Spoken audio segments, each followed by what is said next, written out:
వినాయకుడికి ఏనుగు తల ఎలా వచ్చిందో మీకు తెలుసా? పార్వతీదేవి చందనంతో ఒక మట్టి బొమ్మని తయారు చేసి దానికి ప్రాణం పోస్తుంది. ఆ పిల్లవాడిని పార్వతీదేవి స్నానం చేస్తున్న సమయంలో ఎవ్వరూ లోపలికి రాకుండా ద్వారం బయట కావలి కాయమని చెప్తుంది. అదే సమయానికి శివుడు వచ్చి లోపలికి వెళ్ళడానికి ప్రయత్నించారు. కానీ ఆ పిల్లవాడు అమ్మకి ఇచ్చిన మాట తప్పకూడదు అని శివుణ్ణి అడ్డుకుంటారు. శివుడు ఎంత నచ్చ చెప్పాలి అని చూసినా కూడా పిల్లవాడు వినలేదు.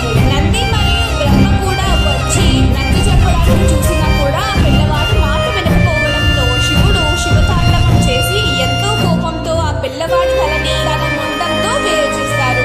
అది చూసిన పార్వతీదేవి ఎంతో బాధపడుతూ నా బిడ్డ మళ్ళీ నాకు ప్రాణాలతో దక్కకపోతే ప్రపంచం నాశనమైనా నేను పట్టించుకోనని అంటుంది. అప్పుడు శివుడు ఉత్తరపు దిక్కున తలపెట్టి పడుకొని ఉన్న ప్రాణి తలని తీసుకురమ్మని తన అనుచరులకి ఆజ్ఞాపిస్తారు. ఉత్తరపు దిక్కునే పడుకొని ఉన్న జీవి తలని ఎందుకు తీసుకురమ్మన్నారంటే ఉత్తరపు దిక్కున పడుకొని ఉన్న ప్రాణి లేవగానే దక్షిణం చూస్తుంది. దక్షిణం అనేది యమస్థానం, మృత్యువుని చేరువగా చూస్తుంది. అందుకే ఉత్తరపు దిక్కున తలపెట్టి పడుకోకూడదు అని పెద్దవాళ్ళు అనేవారు. అలా అనుచరులకి ఉత్తరపు దిక్కున తలపెట్టుకొని పడుకొని ఏనుగు కనిపించడంతో దాని తలను తీసుకొని వస్తారు.